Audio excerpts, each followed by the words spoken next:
Hi everyone, and welcome back to LL Sports TV. More importantly, keep it in the family. And I have to my left my niece here, Kenya, who's blowing up, doing big things. All the fan cams and all the fan channels are getting major props, and I'm so proud of her. Kenya, how are you doing? I'm good. How are you? I'm all right, man. I'm all right. We're here to talk about, well, there's nothing else to really talk about, is it? We will scratch that Brentford game, let's man. forget That was about what I call after the Lord Mayor show. That's done. There's only one game in town, man, and it's this Wednesday. Arsenal travelling to the Bernabeu to take on Real Madrid in what is the biggest game for Arsenal in many, many years. We put in a very impressive performance, didn't we, Kenya, in that first leg? Yeah. Smoking Real Madrid. I think we're all still on a high from it, to be honest. Yeah, absolutely we are. Put ourselves in a, let's face it, a very commanding position. However, Real Madrid, they're no mugs. They're 15 times champions. They're the current holders. And they'll be smarting after that defeat, that humiliation. They will be smarting. And the Bernabeu, I mean, I've not been there, but by all accounts, on Champions League nights, it can be intimidating, it can be hostile, and they're going to be up for it, make no mistake. They will not think that they're out of this tie yet, and why would they? When they've got players of the calibre of Kylian Mbappe, Vinicius Jr., Jude Bellingham, Luka Modric, Valverde, Rudiger, Courtois, and the list goes on. They will be believing that they have within them to overturn the 3-0 deficit. So make no mistake, even though we got a healthy lead, Real Madrid, I suspect, will be a very different animal. 100%. Come the second leg, Arsenal will be tested, and they'll need to be on their best form if we're to go through. Now, Kenya, I've got 5 ways, 5 things that I think Arsenal, if they do those things, they can get through to the next round. And I know you got some points you want to go through as well, so we'll do that too. But I'll start with the first one, and it's a pretty obvious one. And it's mental mindset and in-game management. And the reason why I've combined those two is that, as I've said, the Bernabeu will be a cauldron on Wednesday. Make no mistake. Do you know the capacity of it, bro? No, I'm not sure. I'll find out what it is. But I know, I've seen their Champions League nights, and I know that ground holds a lot of fans. The Arsenal fans that will be there will be stuck up high in the gods, because that's what these apparently, according to Wikipedia, it's 85,000. Wow, 85,000. So that's a I'm not sure what our allocation will be, but probably be about 2,000 or 3,000. Yeah, exactly. And I would imagine we'll be stuck up in the gods somewhere. That's about Wembley size, maybe. Yeah, well, it's bigger than Wembley, isn't it? Yeah. Wow. So, man, says it all, innit? That will be intimidating, to say the least. And, let's be honest as well, Real Madrid are not who they are and why they're there just for their football ability. Exactly. They're well-versed in the dark arts. Exactly. And I would imagine that the players, the fans they're going to put so much pressure on the ref and the officials. Every time we challenge them, they're going to go down, roll around, calling for fouls, calling for free kicks. So the Arsenal players have got to be strong, they've got to be resilient, they must not fold. But crucially, Kenya, they've got to keep their composure. Yeah, 100%. I think you've hit the nail on the head, basically. Their atmosphere is incredible, their fans are incredible, the team is incredible. And we've seen throughout the years that these 3-0, we've seen them go 3-0 down to Man City, or, do you know what I mean? All these other PSG, Chelsea, and they've made it back. Yeah. So you see all the players ready, they're posting, Wednesday, we believe we're going to go and do it. You get it. So if the Arsenal team, it's more of a mental battle. I feel like as well, we kind of beat that when we played them at home.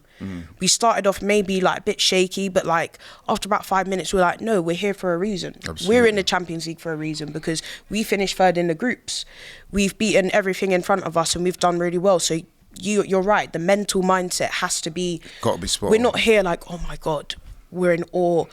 yes, have respect, but respect yourself as well. Yeah, go have respect, into that. no fear. Yeah. But they've got to stay fully concentrated. And I don't just mean for 10, 15 minutes. I mean, I'm hearing Arsenal fans, that first 15 minutes is crucial. No, 90. The whole game is crucial. 90 minutes. It's not just 15 minutes, bro.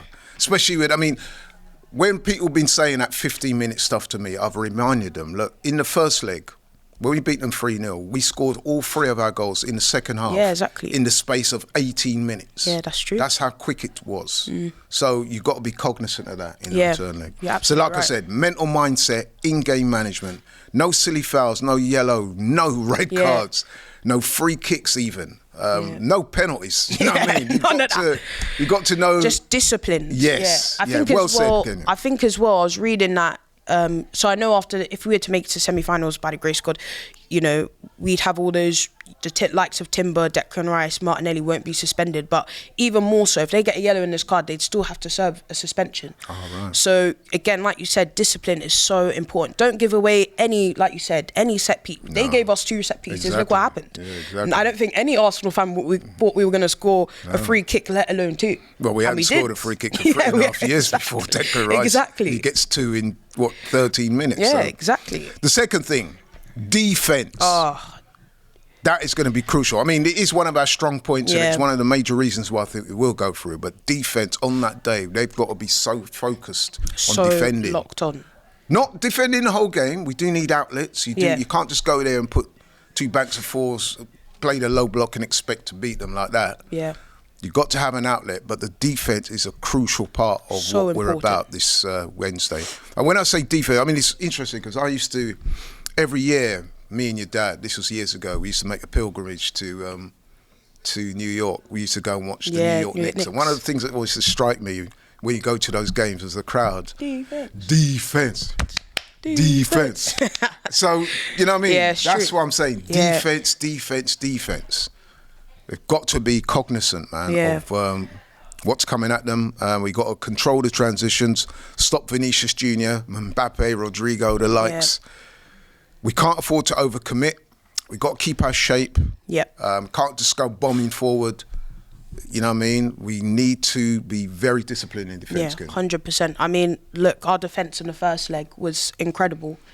They didn't really get a sniff. I mean, I saw a stat saying that was the first time Rodrigo and Mbappe in the Champions League game haven't completed any dribbles. So it goes to show how good Timber and Miles were, but also Kyrgios and Saliba were so locked on. Yeah. So, and I think us Arsenal fans, we would all say that this season our only highlight has been our defence. Yeah. We're missing a big part of it, which is Gabby, but we showed in the first leg that, you know what, we're missing the main guy, but if we're concentrated, we're locked in, we can do it. We can get over the line. I mean, our defence has served us well this season. I think we've only conceded like 26 goals in the Premier League, which is the fewest amount of goals in the Premier League. And that's been our strong point. So if we can, you know what I mean, have the attention to detail and do what we're doing, I'm confident that we can do it. But we've got to do it. Also, Martinelli and Saka, they've got to be on it as well defensively. They've got to track back. I mean, both those two are very good with that. Especially Martinelli. Yeah, he is. So, they're going to need to He helped Miles out a couple of times, which is good, just considering he's still very young. This is his biggest ever game he's ever going to play, really, at this age. So, you're right.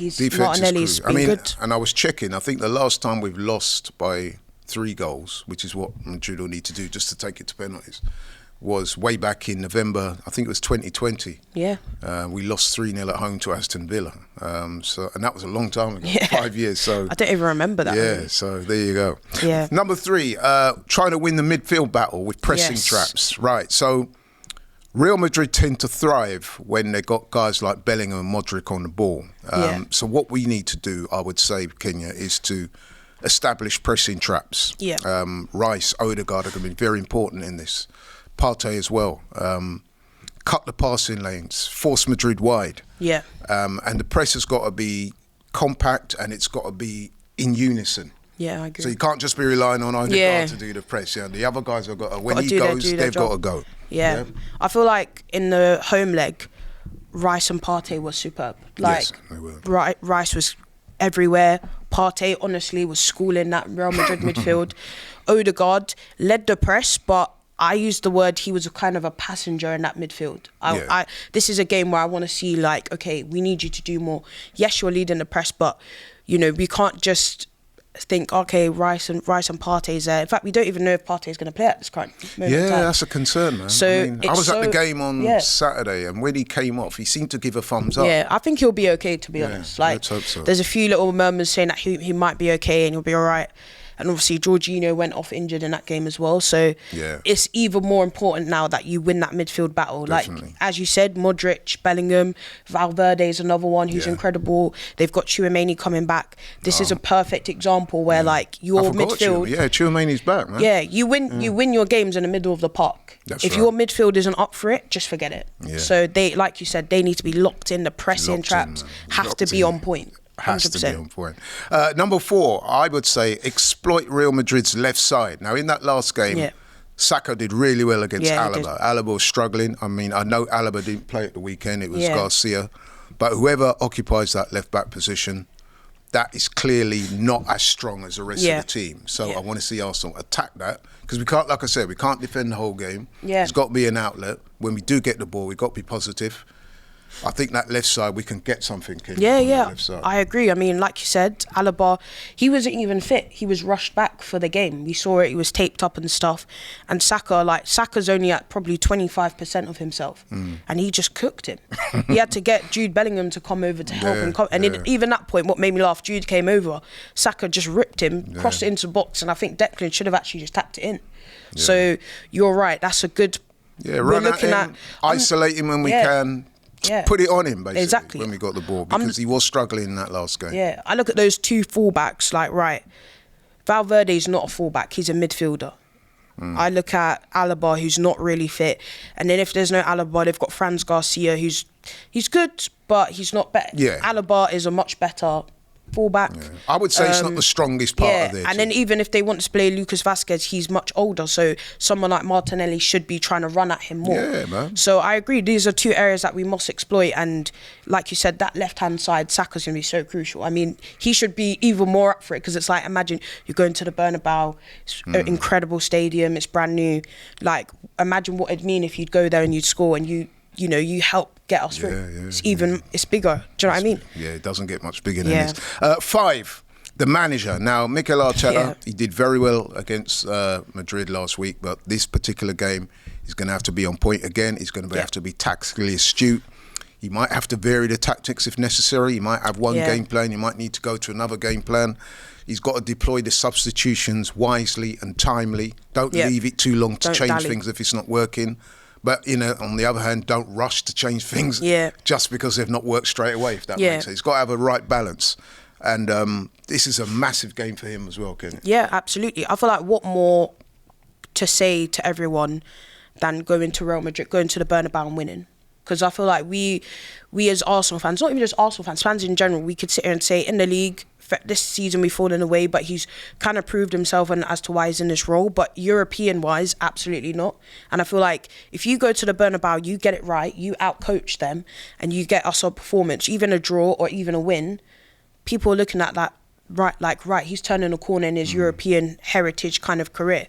So you're absolutely right. He needs to get it right. We've got the likes of, I think, obviously, I know Raheem we could laugh, but he's back from suspension, so that's another option. And we need to make sure that the team's functioning well. If someone's not playing well, instruct them. Say, yo, you need to fix this up. At those half-time talks, I think even in the first leg, we were 0-0. We should have really been winning in the first half.